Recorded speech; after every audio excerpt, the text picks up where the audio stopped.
Ach ja, mittlerweile sind wir schon einen Monat im Jahr drin, dann wird es langsam wohl auch mal Zeit für eine neue Game of the Year Liste, ha? Wie, was, für 2024? Nee, wo denkt ihr hin? Ich habe doch noch gar nicht über meine liebsten Spiele von 2023 gesprochen. Ja, mir ist einfach aufgefallen, dass ich jetzt, wo ich keine Let's Plays mehr mache, so gut wie gar keine Spiele mehr zum Release kaufe und meistens erstmal warte, bis sie günstiger geworden sind. Und Ende 2023 hatte ich somit eben noch so gut wie gar nichts aus dem Jahr gespielt. Und jetzt habe ich noch so gut wie gar nichts von 2024 gespielt. Stattdessen habe ich mittlerweile aber ganze 46 Titel von 2023 nachgeholt und das ist doch mal ein Punkt, an dem es sich lohnt, die in irgendeiner Form zu ranken, oder?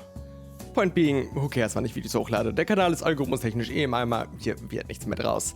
Ich mache meine Goodie-Listen jetzt einfach je ein Jahr zeitversetzt als kleine Zusammenfassung meiner jeweiligen Spielejahre. Ohne weiter drum herum zu reden, hier also meine Top 20 Spiele von 2023.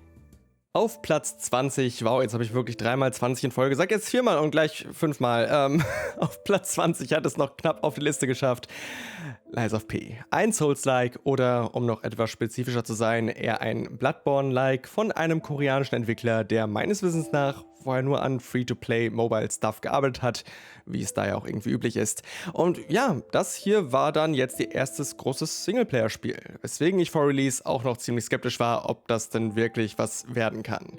Denn klar, ausgehend von den Trailern konnte man bereits sehen, dass es unglaubliche Produktionswerte hat, wirklich das vielleicht rein technisch hübscheste Souls-Spiel und auch viele der Umgebungen und Gegnerdesigns sahen direkt großartig aus, was sich auch sehr gut durchs fertige Spiel zieht. Aber kann es spielerisch auch mit den From Software-Spielen mithalten? Ja, kann es. Klar, mit eigenen Gameplay-Ideen hält es sich eher zurück, aber damit hat es seine Vorlage immer noch deutlich besser kopiert als viele andere Souls-Likes. Rein aus der Perspektive also eine vollkommene Empfehlung und gerade nach Elden Ring, was mich ja eher enttäuscht hatte, war es dann sehr schön, wieder ein kompakteres, lineares Spiel dieser Art zu bekommen. Hier dann aber leider doch auch der Grund, warum es nur auf Platz 20 gelandet ist. Es ist mir deutlich zu linear. Mit wenigen Ausnahmen ist die Reihenfolge der Gebiete komplett vorgegeben, die Welt fühlt sich trotz Abkürzung nie so richtig wie ein vollkommenes Ganzes an und auch die einzelnen Level selbst haben zwar immer mal wieder kleine Abzweigungen und optionale Bosse, aber im Großen und Ganzen haben sie doch immer einen sehr offensichtlichen Hauptpfad, wodurch Lies of P bei mir wirklich nur als rein kampffokussierte Erfahrung so wirklich gezündet hat. Mal sehen, ob die potenzielle Fortsetzung, die schon ein bisschen angeteasert wurde, da noch ein bisschen mehr rausholen kann. Auf Platz 19 dann auch schon das erste Spiel, das gar nicht wirklich 2023 erschienen ist, sondern nur 2023 erstmals für den Westen lokalisiert wurde. Gewöhnt euch dran, könnte öfters vorkommen. Könnte sogar noch vorkommen, dass ich bei späteren Picks noch deutlich stärker geschummelt habe. Was ich darf, ist nämlich meine Liste, ich kann machen, was ich will. Ja, ist es jedenfalls The Legend of Nayuta Boundless Trails. Ein Trails-Spin-Off, das eigentlich viel eher ein Ease ist. Und wenn ihr keine Ahnung habt, was diese Wörter bedeuten, seid ihr beim Klicken auf dieses Video vielleicht falsch abgebogen. Im Gegensatz zu den eigentlichen Trails-Teilen ist Nayuta storytechnisch deutlich zurückgefahrener, mit einem kleinen Cast an Charakteren, die ich mittlerweile alle schon wieder vergessen habe. Der Fokus liegt stattdessen eher auf kleinen, in sich geschlossenen Leveln, durch die man sich in erster Linie durchkämpft, aber die auch haufenweise Platforming-Passagen und kleine Puzzles beinhalten, wodurch die verschiedenen Gebiete und Dungeons sich nie zu eintönig anfühlen, was nämlich ein ernsthaftes Problem der Hauptreihe ist, bei der die Dungeons mittlerweile eigentlich alle dieselbe Ansammlung von Gängen sind und man schon froh sein kann, wenn man zwischendurch mal ein paar Schalter betätigen muss. Für mich ist die Platzierung hier auf dieser Liste wohl in erster Linie einfach eine Erinnerung, dass ich wohl endlich mal mehr Ease-Spiele spielen sollte. Falls man die aber schon gespielt hat und noch Platz für ein kleines Action-RPG-Plattformer-Dings hat, ist Nayuta Boundless Trails wahrscheinlich der sinnvolle nächste Schritt. Platz 18 ist ein Spiel, das ich glaube ich gerne noch deutlich lieber gemocht hätte, aber das es mir einfach nicht leicht gemacht hat. Skill-Issue vielleicht. Pseudo-Regalia ist ein ästhetisch am ehesten an die N64-Ära angelehnter 3D-Plattformer mit unglaublichem Movement. Es gibt haufenweise Bewegungsoptionen, die sich auf verschiedenste Arten kombinieren lassen und im späteren Spielverlauf zu ein paar absurden Platforming-Passagen führen. Ich habe mich zwar immer mal wieder mit der Kamera gestritten und damit, dass das Spiel nicht genau wusste, in welche Richtung ich springen will, aber hey, das kann mir gelegen haben, vielleicht mag ich einfach keine 3D-Plattformer. Womit ich aber die meisten Probleme hatte, war damit überhaupt herauszufinden, wo ich hin soll. Pseudo-Regalia ist nämlich auch noch ein Metroidvania. Und es ist nicht so, dass ich grundsätzlich was gegen Metroidvanias habe, wie auf der restlichen Liste wohl noch offensichtlich wird, Spoiler. Es ist nur einfach so, dass ich hier besonders große Probleme hatte, festzustellen, wo ich schon lang kann und wo nicht. Gerade zu Beginn bin ich immer wieder in Gebiete reingelaufen, dreimal im Kreis gerannt und dann wieder raus, weil ich das Gefühl hatte, hier noch nicht weiter zu können, nur um später festzustellen, dass ich die nötige Fähigkeit einfach knapp übersehen habe. Wie gesagt, Skill-Issue vielleicht, aber da mittlerweile eine Karte nachgepatcht wurde, gehe ich davon aus, dass ich zumindest nicht die einzige Person war, die hier Orientierungsprobleme hatte. Trotzdem aus einer reinen Platforming- und Movement-Perspektive ist es ein großartiges Spiel, aber das wussten die meisten von euch wahrscheinlich auch so schon. Auf Platz 17 ein Spiel, bei dem es mir auf den ersten Blick schon fast ein wenig unangenehm sein sollte, dass es mir so viel Spaß gemacht hat, denn Pika-Unit Dreams ist sehr eindeutig von Vampire Survivors inspiriert. Ein sogenanntes Survivors-like, wie die Jugend, glaube ich, zu sagen pflegt. Um einen herum spawnen dauerhaft Gegner, denen man ausweichen muss, während man ihre nach dem Tode gedroppten Erfahrungspunkte einsammelt. Mit denen kann man sich bei jedem Level-Up dann eins von 3 Upgrades aussuchen, was zum Großteil verschiedene zusätzliche Geschosse sind. Kennt man. Es gibt dann aber doch ein paar entscheidende Unterschiede, die, würde ich behaupten, der Grund dafür sind, warum es mich bei weitem nicht so schnell gelangweilt hat wie sein Vorbild. Erstens, ganz simpel, man kann zielen. Ich weiß, revolutionär. Es ist also quasi ein Twin-Stick-Shooter. Zweitens, die einzelnen Gegnerwellen sind deutlich kürzer und es geht eher darum, mehrere davon am Stück zu überleben, um das Spiel zu beenden. Das sorgt einfach dafür, dass die Encounter viel besser auf die Menge der verteilten Erfahrungspunkte gebalanced sind und es im Normalfall nicht dazu kommt, dass man auf irgendeinem Punkt AFK stehen bleiben kann, während man darauf warten muss, dass der viel zu lange Countdown endlich abläuft. Und das ist der Part, der mir an Pika-Unit Dreams am besten gefallen hat. Die einzelnen Gegnerwellen zu überleben ist hier gar nicht die größte Herausforderung. Zwischen jeder davon gibt es nämlich tatsächlich einen richtigen Bosskampf. Und dann wird das Spiel endgültig zu einem Bullet-Hell-Spiel mit verschiedenen Bullet-Pattern, die man erstmal lernen muss, um möglichst unbeschadet zum nächsten Kampf weiterzukommen. Wie in einem richtigen Videospiel. Wow. Mein größter Kritikpunkt ist wahrscheinlich der Meta-Progression-Skill-Tree. Ich denke einfach, das Spiel hätte als reine Arcade-Erfahrung deutlich besser funktioniert, gerade weil es hier einen klaren Final Boss gibt und man das Spiel somit früher oder später tatsächlich beendet. Keine Ahnung, solche Roguelite-Elemente fühlen sich für mich irgendwie einfach nach Schummeln an und machen es schwer einzuschätzen, zu welchem Anteil ich wirklich besser geworden bin und nicht einfach nur ein leichteres Spiel als vorher gespielt habe. Trotzdem, tolles Ding, hatte ich viel Spaß mit. Wenn euch Vampire Survivors auch viel zu stumpf war, ihr aber Bock auf was Vergleichbares hättet, auf jeden Fall mal einen Blick wert. Platz 16 geht an ein Spiel, das ich jetzt erst zum Jahresende nachgeholt habe und was somit die alleinige Schuld dafür trägt, dass es Platz 21 nicht mehr auf die Liste geschafft hat. Little Goody Two Shoes ist ein Spiel, das deutliche Inspirationen von RPG Maker Horrorspielen nimmt, ist auch selbst ein Prequel zu einem älteren RPG Maker Spiel, Pocket Mirror, ist aber selbst gar nicht im RPG Maker gemacht. Und das sieht man auch, denn holy shit macht dieses Spiel absurden Scheiß mit seinen Visuals. Nicht nur sind die Maps und Character Sprites wunderschön gestaltet mit haufenweise Animationen, Parallax-Effekten und sonstigem Blödsinn, es wirft dann auch immer mal wieder komplett andere Stile rein, wie in den viel zu hochwertig produzierten Oldschool-Anime-Cutscenes, Pixel-Art-Minigames oder riesigen Monstern mit Frame-by-Frame-Animationen. Atmosphärisch hat mich das echt super gekriegt, auch wenn es jetzt nie ernsthaft gruselig im klassischen Sinne wurde. Was das Spiel aber abseits davon noch von ähnlichen Titeln abhebt und was mich auch wirklich überrascht hat, ist es doch relativ viele Spielsysteme hat, die man irgendwie im Hinterkopf behalten muss. Vielleicht schon fast zu viele. Das ganze Spiel ist nämlich zweigeteilt, wobei nur die eine Hälfte in diesen albtraumhaften Horrorpassagen mit Feinden und Rätseln stattfindet. Tagsüber hingegen ist es eher eine simple Dating-Sim. Man hat jeden Tag mehrere Zeitslots, in denen man entweder arbeiten oder Zeit mit einem von 3 weiblichen Charakteren verbringen kann. Arbeiten besteht in diesem Fall aus No More Heroes 2 Minispielen und mit dem Geld kann man dann Essen kaufen, mit dem man sich heilen kann, den Hunger auffüllen, der mit jedem Zeitslot weiter runtergeht, oder die Sanity Bar regenerieren, damit man nicht wahnsinnig wird. Hatte ich schon erwähnt, dass es vielleicht zu viele Spielsysteme gibt? Ja, keine Sorge, es gibt nämlich auch noch ein Suspicion Meter, das man unter anderem durch die richtigen Dialogoptionen unten halten muss. Das klingt auf dem Papier eigentlich ziemlich cool, aber das Ding ist halt, nachdem ich mich das halbe Spiel über ziemlich damit gestresst habe, all diese Ressourcen irgendwie im grünen Bereich zu halten, ist mir dann irgendwann klar geworden, dass es die zwar alle gibt, aber das Spiel dann doch so leicht ist, dass das meiste davon eigentlich nie ernsthaft relevant wurde. War dann vielleicht etwas überambitioniert. Und das ganz abseits davon, dass übrigens mit jedem einzelnen der Zeitslots alle NPCs neue Dialoge bekommen, als wären wir hier in fucking Trails.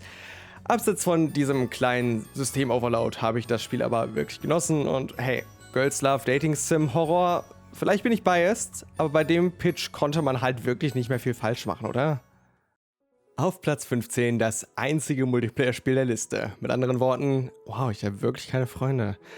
Bokura ist als reines Zweispieler-Koop-Spiel sowas wie der Gegenentwurf zu den Hazelight-Titeln, also A Way Out oder It Takes Two, bei denen man ja gezwungenermaßen im Splitscreen spielen muss und die ganze Inszenierung voll und ganz darauf aufbaut.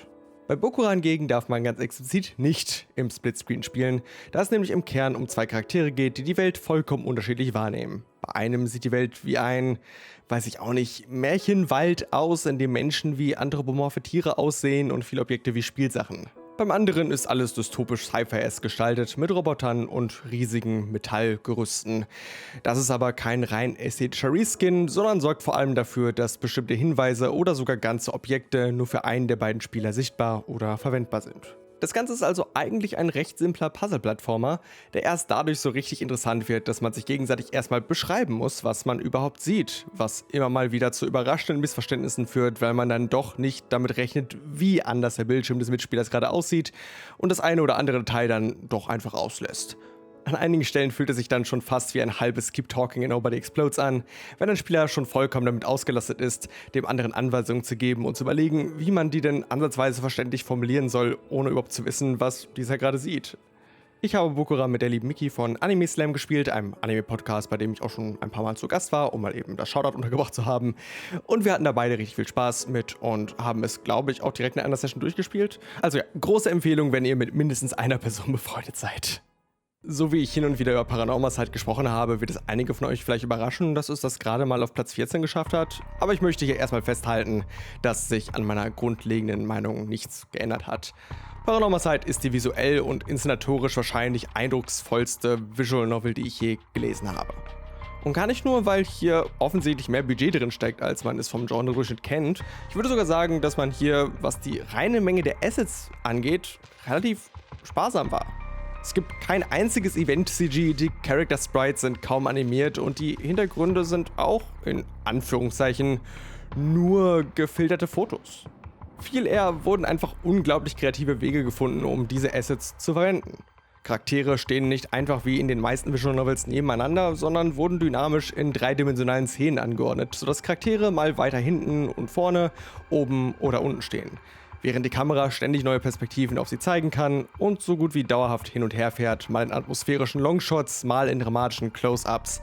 Wobei letztere dank der vielen Filter und Effekte trotz gar nicht mal so hoher Auflösung des Sprites immer noch überraschend gut aussehen. Das Allerwichtigste und etwas, was ich in dieser Form noch nie in einer Visual Novel gesehen habe, ist die Inklusion von Rücken-Sprites. Es gibt jede einzelne Charakterpose nicht nur von vorne, sondern auch von hinten. Klingt simpel? Ist es auch. Und genau deswegen bin ich so schockiert, dass nicht mehr Visual Novels damit arbeiten. Denn gerade in Kombination mit den freien Kamerafahrten erlaubt das dem Spiel einfach mal Charaktere zu zeigen, die sich gegenüberstehen, ohne dass es irgendwie awkward aussieht. Keine Ahnung, vielleicht bin ich davon zu einem gewissen Grad nur so fasziniert, weil ich zu dem Zeitpunkt, als ich Paranormal Side gespielt habe, bereits an meiner eigenen Visual Novel gearbeitet habe und gemerkt habe, was ich alles hätte anders machen können. Aber ich denke, auch abseits davon ist es als eine der visuell interessantesten Genrevertreter mal einen Blick wert. Meine Visual Novel übrigens auch. Amnesia Part 1, Am I My Buddy, gratis auf Steam und so. Falls ihr die noch nicht gelesen habt, macht mal bitte, um das mal hier eingebracht zu haben. Jetzt, wo ich fertig geschwärmt habe, dann noch eben der Grund, warum Paranormal Side so weit hinten auf der Liste ist. Die Story ist halt keine Nothing. Ist unterhaltsam inszeniert und gut geschrieben, sodass es den Durchgang über auf jeden Fall unterhaltsam ist, aber darüber hinaus ist jetzt nicht viel bei mir hängen geblieben. So viel können die Visuals dann halt doch nicht rausreißen. Seid ihr bereit für den nächsten Pick, für den ich mich rechtfertigen muss?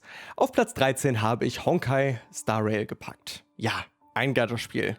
Und ehrlich gesagt, hätte es wahrscheinlich noch deutlich höher landen können, wenn ich nicht damals nach dem ersten großen Story-Arc eine kleine Pause eingelegt hätte, die danach nie wieder aufgehört hat. In diesem ersten großen Gebiet habe ich aber schon haufenweise Zeit verbracht und so gut wie alle verfügbaren Sidequests abgeschlossen, so viel wie möglich gesammelt und untersucht und ja, wenn man mal ignoriert, dass es halt Gacha-Mechaniken hat, mit denen ich so wenig wie möglich interagiert habe, ist es halt einfach ein wirklich erstaunlich gutes JRPG. Die Story bombardiert einen im Prolog erstmal mit kaum verständlicher Exposition, aber als ich darüber erstmal hinweg war, war ich richtig drin in der Handlung, was zu einem gewissen Grad wohl auch einfach an den unterhaltsam geschriebenen Charakteren lag und nicht daran, dass die Story an sich erst einmal ultra komplex wurde. Vor allem hat es aber ein erschreckend gutes, rundenbasiertes Kampfsystem. Jeder Charakter hat nur 3 Angriffe, was typisch für Gacha-Spiele ist, aber dann macht es einfach trotzdem Spaß, einfach weil man diese wenigen Aktionen durch verschiedene Partykonstellationen immer wieder neu kombinieren kann und mit neuen Taktiken an den Counter herantritt. Es ergibt total viel Sinn, dass es einen Roguelike-Modus hat, der sich diese Partyvielfalt perfekt zu Nutzen macht. Abseits davon muss man einfach sagen, dass Honkai Star Rail Budget hat. Klar, für irgendwas muss das ganze Glücksspiel ja gut sein, aber sie nutzen das Geld halt auch. Ständig aufwendige Cutscenes, immer wieder neue, handgebaute Maps mit ihren eigenen kleinen Gimmicks und sogar teils richtige, wenn auch nicht unbedingt schwere, Rätsel. Das ist traurigerweise halt einfach mehr, als man in den meisten Singleplayer-JRPGs bekommt. Und das kann ich doch nicht einfach schlecht reden, nur weil es leider in einem Gacha-Spiel gefangen ist, oder? Naja, doch schon, aber auf Platz 13 darf es wohl ruhig bleiben. Platz 12 geht an Bomb Rush Cyberpunk. Ein unglaublich stylisches Spiel, in dem man eigentlich hauptsächlich grindet. Würden wir immer noch über ein JRPG reden, wäre es damit wohl nicht auf meiner Liste gelandet, aber nein, es ist ein arcadiges Skating-Spiel, in dem man hohe Kombos vor allem dadurch erzielt, dass man von Rail zu Rail grindet, wobei jede dieser Rails pro Combo nur einmal zählt. Heißt, statt wie beispielsweise in einem Tony Hawk vor allem dadurch limitiert zu sein, dass man irgendwann durch einen falschen Input auf die Fresse fliegt, ist das hier so gut wie unmöglich. Und es geht vielmehr darum, die Levels zu erkunden und Routen zu finden, auf denen man möglichst viele Rails an einem Stück abgrasen kann. Das hat sich lange Zeit irgendwie wie Schummeln angefühlt, so als würde ich das Punktesystem irgendwie cheesen, aber nee, es ist einfach so gedacht und wird gegen Ende dann auch teils noch ziemlich anspruchsvoll. Mein persönliches Highlight waren aber die gelegentlichen lineareren Abschnitte, bei denen sich das Spiel eher wie ein 3D-Plattformer bloß mit Fokus auf Grinding angefühlt hat. Ich wünsche ganz ehrlich gesagt, dass es hiervon noch mehr gegeben hätte, aber auch so wie es jetzt ist, kann ich nicht behaupten, keinen Spaß mit dem Spiel gehabt zu haben. Und mein Gott, dieser Soundtrack. Ich habe das Spiel tatsächlich zum Großteil angefangen, weil ich ein paar der Tracks auf Dauerschleife laufen hatte. Also ja, selbst wenn ihr kein Interesse an Bomb Rush Cyberpunk selbst haben solltet, ist der vielleicht mal ein Reinhören wert. Wie wir alle wissen, bin ich unglaublich jung. Small Child, literal fetus. Dementsprechend habe ich Resident Evil 4 tatsächlich erst in Vorbereitung auf das Remake nachgeholt und kann jetzt auch bestätigen, dass es aus gutem Grund ein Klassiker ist. Ich war doch recht überrascht davon, wie wenig Horror und wie viel Action es stattdessen hatte. Aber als dieses Actionspiel ist es wirklich eines, an dem ich sehr wenig auszusetzen hatte und das direkt sehr weit oben bei meinen liebsten Spielen aller Zeiten gelandet ist. Naja, das Remake ist jedenfalls auch ziemlich gut, aber eben nur auf Platz 11, was denke ich von selbst deutlich macht, wie viel schlechter es mir im direkten Vergleich dann doch gefallen hat. Es fängt bei so simplen Modernisierungsspielereien an, wie dass man jetzt gleichzeitig schießen und laufen kann, etwas, was mich auch schon am Nier Remake gestört hat, weil es immer als so eine lineare Verbesserung gesehen wird, bei der komplett ignoriert wird, was für einen Einfluss die verminderte Bewegungsfreiheit denn auf das ursprüngliche Spielgefühl hatte. Stattdessen hat man dann aber auf der anderen Seite, wahrscheinlich um dem vereinfachten Zielen entgegenzuwirken, den Roundhouse-Kick genervt, der im Original eine der befriedigendsten Aktionen überhaupt war, weil man mit dem richtigen Timing ganze Gegner-Horden wegtreten konnte, während man jetzt schon froh sein kann, wenn man überhaupt mehr als einen trifft. Wie gesagt, es ist immer noch ein großartiges Spiel, sonst wäre es nicht auf dieser Liste. Es sieht wunderschön aus, inklusive vieler der angepassten Character-Designs, ja, okay, vor allem Ashley. Es hat viele auf interessante Art veränderte Abschnitte, aber auch hier teils zu einem Grad, an dem ich beim Spielen dann dachte, ja, okay, cool. Aber ich würde gerade, glaube ich, einfach lieber das Original spielen. Ich will nicht sagen, dass das Remake definitiv eindeutig schlechter als das Original ist. Um das zu behaupten, bin ich in beiden Titeln einfach nicht tief genug drin. Vielleicht mögt ihr das eine oder das andere lieber, vielleicht liegt es zum Teil daran, mit welchem ihr anfangt. Ich glaube, mein Fazit ist am ehesten einfach, dass ihr wissen sollt, dass es sich weiterhin lohnt, das Original zu spielen und ihr es zumindest in Erwägung ziehen solltet, einfach mal beide auszuprobieren, wenn ihr denn die Möglichkeit habt. Ihr haben solltet, weil das Original auf gefühlt jeder Plattform aller Zeiten erschienen ist. Also, was ist eure Ausrede? Wir begeben uns in die Top 10 und so wie wir die Top 20 mit Lies of P begonnen haben, machen wir auch hier mit einem Souls-like weiter. Und zwar einem, das auf der exakt gegenüberliegenden Seite des Spektrums liegt, wenn es um Gründe geht, warum mir ein Souls-like gefallen könnte. Bleak Faith Forsaken ist ein überambitioniertes 3-Personen-Projekt, das an allen Enden auseinanderfällt und dementsprechend gemischte bis miserable Wertungen bekommen hat. Es sieht technisch stellenweise richtig schlimm aus, man hat ständig das Gefühl, bald durch den Boden fallen zu können und die Kämpfe steuern sich so hakelig, dass man normale Encounter tolerieren und Bosse im besten Fall cheesen kann. Aber was dieses Spiel stattdessen hat, ist eine Atmosphäre und ein Weltendesign, das ich in dieser Form noch nie erlebt habe. Es spielt in einer riesigen Megastructure, in der Gebäude ohne Sinn und Verstand übereinander gestapelt sind und ineinander ragen und sich da irgendwie einen Weg durchzubahnen, sich überhaupt erstmal irgendwie zu erschließen, wie all diese Gebiete irgendwie zusammenhängen, ist ein richtig einzigartiges Gefühl, was rein auf dieser Ebene stellenweise fast das Design der zusammenhängenden Welt des ersten Dark Souls für mich überbieten konnte. Zwar fühlen sich viele der Umgebungen auf ihrer Bedeutungsebene etwas weniger durchdacht an, schließlich sind es ja einfach nur riesige, beliebige Strukturen, bei denen die einzelnen Gebäude nicht mit gutem Grund existieren, aber die Art und Weise, wie sie zusammengreifen, um wirklich sinnvolle Abkürzungen entstehen zu lassen, ist etwas, das ich seit Dark Souls nirgendwo mehr gesehen habe. Teilweise hat es mich hier sogar schon an so etwas wie Tunic erinnert, weil viele der Abkürzungen gar keine verschlossenen Türen oder Fahrstühle waren, sondern zum Beispiel einfach irgendwelche Treppen, die sehr bewusst so hinter einer Kante platziert wurden, dass man sie von oben einfach gar nicht sieht, sodass man erst im Nachhinein merkt, dass man ein halbes Gebiet theoretisch einfach hätte überspringen können. Ich weiß also echt nicht, wem ich dieses Spiel empfehlen kann, aber rein für die Erkundung dieser Welt hat es sich für mich absolut gelohnt, sich durch das teils wirklich unfertige Gameplay zu foltern. Und auch wenn ich mich nicht mehr viel damit befasst habe, weiß ich, dass das Spiel seit Release noch haufenweise Updates erhalten hat und mittlerweile auch für PlayStation 5 erschienen ist. Also hey, ich bezweifle, dass es jetzt ein spielerisches Meisterwerk sein wird, aber vielleicht fühlt es sich ja zumindest etwas weniger kaputt an. Auf die Gefahr hin, dass man dem Spiel damit einen Hauch seiner Einzigartigkeit genommen hat. Auf Platz 9 ein Spiel, das ich gerne noch deutlich weiter oben platziert hätte, wenn es doch bloß ein bisschen weniger Spiel gewesen wäre. A Space for the Unbound ist ein indonesisches Narrative Game, das mit einer wunderschönen Pixeloptik daherkommt und die Geschichte eines jungen Paares erzählt, die sich über die Handlung hinweg erst in ganz absurd abgedrehte Richtungen entwickelt, bevor sie zum Ende hin dann zu etwas endlos Persönlichem und Emotionalem wird. Etwas, das zumindest mich emotional komplett zerstört hat und was ich daher auch eigentlich gerne mehr Leuten ans Herz legen würde.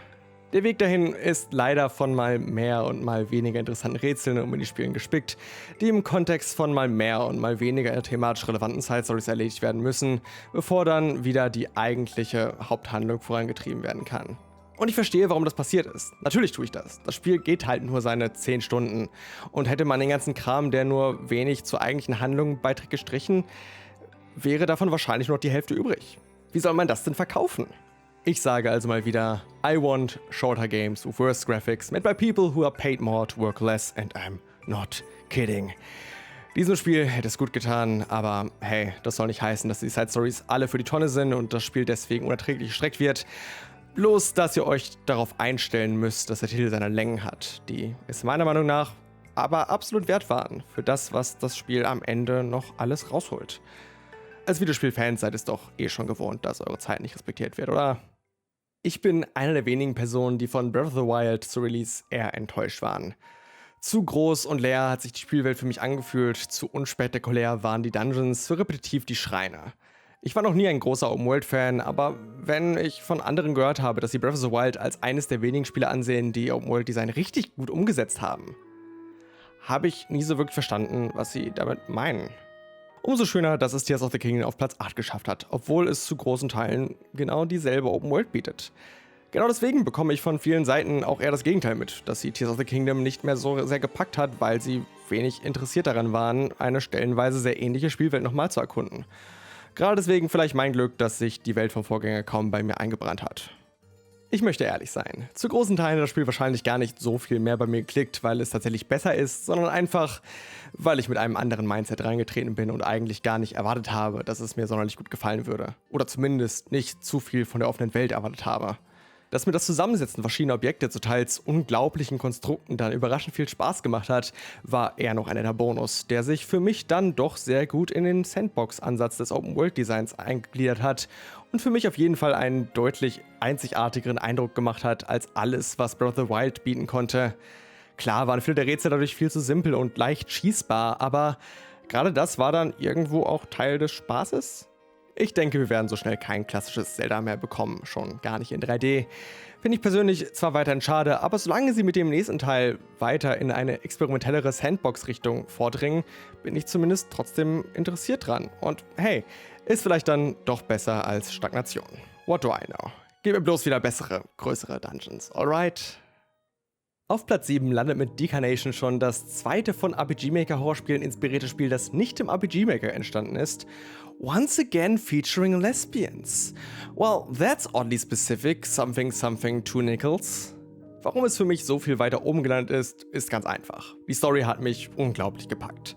Im Großen und Ganzen handelt es sich dabei um eine Entführungsgeschichte, weswegen man sich den Großteil des Spiels über in nur einem kleinen Raum befindet, was alleine vielleicht etwas eintönig werden könnte, weswegen man zwischen dieser tatsächlichen Zelle und einer Art Albtraumwelt hin und her wechselt, die Sorgen und Ängste und sonstigen Gefühlsausbrüche der Protagonistin darstellen soll und über die wir so einen interaktiven Einblick darin erhalten, wie sich ihre Gedanken zu ihrer Gefangenschaft nach und nach wandeln.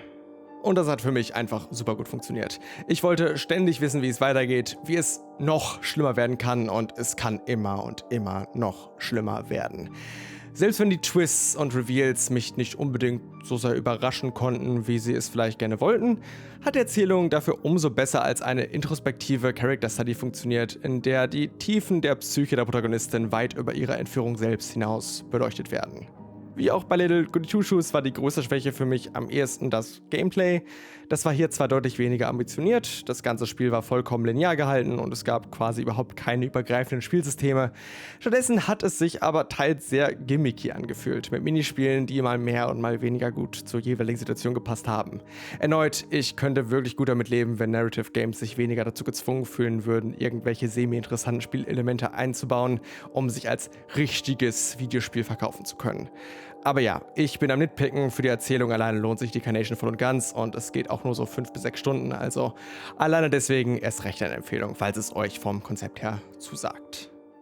Ich hoffe, ihr dachtet nicht, dass es in dem Jahr, in dem ganze 3 Trails-Spiele bei uns im Westen erschienen sind, nur eins davon in meinen Top 20 geschafft hat, denn auf Platz 6 habe ich dann noch Trails to Azure. Es ist im Kontext der gesamten Reihe zwar kein Titel, der für mich die höchste Highlight-Dichte oder meine liebsten Plotpunkte hatte, aber trotzdem einer, von dem ich mir wünschen würde, dass sich die nachfolgenden Titel nochmal eine Scheibe in Sachen Struktur abgeschnitten hätten. Denn, und falls ihr keine Ahnung von der Trails-Reihe habt, könnt ihr hier einmal kurz geistig abschalten, weil ich das wirklich nicht verständlich erklären könnte, ohne meilenweit auszuholen. Man merkt einfach, dass es dem Spiel sehr gut getan hat, dass der Crossbell-Arc nur 2 Spiele umfasst und dass es trotz seiner Position als direkter Nachfolger nicht in die übliche Falle tappt, die Kapitelstruktur aufzugeben, was meiner Meinung nach zu einem deutlich besser gepaceden Spielerlebnis führt, als es beispielsweise in Trails of Cold Steel 2 und 4 der Fall war. Ich bezweifle leider, dass sich die Reihe je wieder in diese Richtung zurückentwickeln wird, da die Spiele seitdem eigentlich nur länger und länger geworden sind, ohne dabei mehr wirklich nennenswerten Inhalt zu bieten. Womit es für mich ein weiteres Paradebeispiel dafür ist, dass ich doch wirklich bitte kürzere Spiele möchte. Und das, obwohl Trails to Azure natürlich wirklich kein kurzes Spiel ist. Ja, mehr kann ich dazu glaube ich wirklich nicht sagen. Wenn ihr Trails-Fan seid, werdet ihr es eh spielen oder schon gespielt haben. Und wenn nicht, ist das hier definitiv kein valider Einstiegspunkt, also machen wir doch einfach mal weiter. Ich weiß zwar nicht, warum die Idee eines Kingsfield-Likes mich als Person, die noch nie Kingsfield gespielt hat und es wahrscheinlich auch nie tun wird, so sehr angesprochen hat, but here we are. Lunacid landet mit seinen labyrinthartigen, teils unterscheidbaren Gängen, Tunnel- und Höhlensystem auf meinem Platz 5. Zum Teil liegt das mit Sicherheit auch gerade an dieser Simplizität, mit der die meisten Umgebungen des Spiels gestaltet wurden. Irgendwas steckt in den Vibes dieses Spiels und wie es mich einfach ohne Erklärung mitten in eine generische Höhle gedroppt hat, was mir das Gefühl gegeben hat, jede letzte Ecke erkunden zu wollen. Das kombiniert damit, dass man auch tatsächlich Skillpunkte in die Bewegungsgeschwindigkeit oder Sprunghöhe stecken kann oder Zauber freischaltet, mit denen man Brücken und Kisten herbeibeschwören kann, sorgt dafür, dass sich die Erkundung mit voranschreitender Spielzeit immer und immer weiter öffnet, ohne sich je so anzufühlen, als müsste ich erstmal eine spezifische Fähigkeit freischalten, um weiterzukommen. Eher so, als würden mir einfach langsam mehr Optionen an der Hand gegeben, um die Hindernisse vor mir anzugehen. Die Kämpfe sind dagegen schon fast der Schwachpunkt des Spiels und werden ab einem gewissen Punkt komplett vernachlässigbar, solange man die richtige Waffe wählt. Aber vielleicht ist es gerade das, was es mir erlaubt hat, mich umso mehr auf die Erkundung zu konzentrieren und mich an den ständig neuen Ideen des Leveldesigns zu erfreuen, die mich bis zum Ende hin unterhalten haben. Naja, bis zum ersten Ende hin zumindest. Für den Secret Rhythm Game Final Boss hat es dann doch nicht gereicht, aber ich appreciate es sehr zu wissen, dass Drakengard endlich beginnt, mehr und mehr Spiele zu inspirieren, also alleine dafür nochmal ein paar Bonuspunkte. So, wir machen uns langsam aufs Ende der Liste zu und damit wird es auch endlich mal wieder Zeit für Picks, bei denen ihr euch über die Legitimität innerhalb dieses Rankings beschweren dürftet, wenn mir das nicht vollkommen egal wäre. Mit Untold Stories 9 Castlemania habe ich nämlich noch eine Minecraft-Map unter meinen Spielen des Jahres untergebracht. Ich spiele mittlerweile eigentlich fast gar keinen Minecraft mehr, während ich in meiner Jugend, damals, als ich noch jung war, quasi nichts anderes gespielt habe. Das Einzige, wofür ich es jetzt gelegentlich noch anwerfe, ist, wenn eine meiner liebsten CTM-Map-Reihen einen neuen Ableger erhält. CTM-Maps, und ich möchte mich hier wirklich kurz halten, sind im weitesten Sinne eine Mischung aus Survival, Immersive Sim und Action-RPG. Es sind Maps, in denen man vorgebaute Areale voller Monsterhorden erkunden muss, während man immer bessere Ausrüstung und Ressourcen sammelt, wobei das Besondere im Gegensatz zu vielen anderen Arten von Minecraft Adventure Maps ist, dass man hier weiterhin bauen darf und sich somit verschiedenste Strategien überlegen kann, wie man die ganzen Gebiete nun angehen möchte. CTM selbst steht dabei für Complete the Monument, was einfach daher kommt, dass man in jedem Gebiet einen Gegenstand findet, für gewöhnlich 16 verschiedene Wollfarben oder Glasfarben oder sowas, mit denen man dann ein Monument vervollständigen kann. Gut, das war mein Preamble, um jetzt sagen zu können, ja, Untold Stories 9 ist sehr, sehr gut. Ich mag den 7. Teil, Nova Arcana, vielleicht noch etwas lieber mit seinem sehr verschachtelten Weltendesign, aber Castlemania schafft es stattdessen eine sehr kleine, kompakte Open World zu bieten, in der, wie der Name schon sagt, vor allem viele abwechslungsreiche Burgen auf kreative Arten und Weisen nebeneinander und übereinander angeordnet sind und es einem erlauben, von Anfang an in recht freier Reihenfolge getackelt zu werden. Stellt euch einfach vor, man hätte Limgrave aus Elden Ring genommen und alle Legacy Dungeons auf dieser kleinen Fläche platziert. Ungefähr so fühlt sich die Welt von Castlemania an. Es ist fucking großartig. Vielleicht ist dieser Pick nur Propaganda, um mehr Leute zu überreden, mit mir CTM-Maps zu spielen, weil ich sie immer alleine spielen muss, weil niemand sonst mit mir Minecraft spielen will. Aber es ist auch wirklich mein viertliebstes Spiel von 2023. Und ich nehme schon mal vorweg, dass es 2024 vielleicht eine noch bessere CTM-Map gab. Also stellt euch darauf ein, dass es nächstes Jahr wieder eine auf der Liste geben wird. Aber ja, machen wir jetzt mal weiter mit einem echten Videospiel. Oder auch nicht. Auf Platz 3 habe ich mit Slay the Princess nämlich eine Visual Novel, die nicht nur narrativ und visuell, sondern alleine schon strukturell und mechanisch etwas vollkommen Einzigartiges ist. Die Story wirkt zu Beginn erstaunlich simpel und es könnte einfach eine typische Mini-Visual Novel sein, in der man viele kleine Runs mit vielen verschiedenen Enden absolvieren soll. Denn das erste Ende zu erreichen, also erstmal zur Prinzessin zu gelangen und sie wie geplant zu töten oder eben nicht, dauert vielleicht 10 Minuten, während man auf dem Weg dahin eine Menge von Dialogoptionen wählt, die eher an ein Disco Elysium als eine klassische Visual Novel erinnert. Und dann geht es halt wieder von vorne los. Und man geht wieder zur Prinzessin. Und man wählt halt andere Entscheidungen. Es passieren halt andere Sachen. Das, was ich erzähle, ist aber kompletter Blödsinn und die Prinzessin einmal getötet zu haben, ist noch lange nicht mit dem Erreichen eines Endes gleichzusetzen. Und selbst wenn man dann nach deutlich mehr Spielzeit mal meint, doch ein Ende erreicht zu haben, weiß man wahrscheinlich immer noch nicht, was das bedeutet. Und selbst wenn man das Spiel dann augenscheinlich beendet hat, hat man wahrscheinlich gerade mal einen Bruchteil aller möglichen Storystränge gesehen. Ich will auch wirklich nicht zu viel verraten, weil Slay the Princess zu einem unglaublich großen Teil davon lebt, dass man zu Beginn unmöglich erraten kann, in welche Richtung das Spiel dann irgendwann mal geht. Es ist fantastisch geschrieben, dauerhaft unterhaltsam und ständig überraschend. Bitte tut euch zumindest einen Durchgang von Slay the Princess an.